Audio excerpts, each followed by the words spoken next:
আমার না একটা বন্ধু আছে, হিমাংশু নামের। হ্যাঁ, সব ভালো। আর ও আপাতত এখানে নেই, ও দিল্লিতে আছে। আমি দিল্লি যাচ্ছি। কিন্তু এখানে কেউ ওকে একজন খুঁজছে।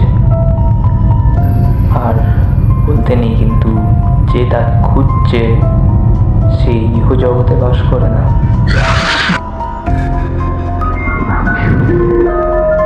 কেউ তো আছে যে হিমাংশুকে ডাকছে। হিমাংশু হয়তো সেটা বুঝতে পারছে, কিন্তু সেটা কে?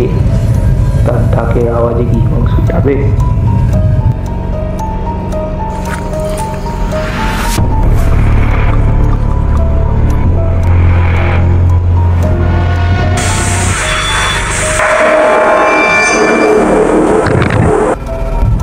আমি কে সেটা না হয় একটা রহস্যই থাকুক, কিন্তু হিমাংশুকে যে ডাকছে তার কাছে কি সে গেল?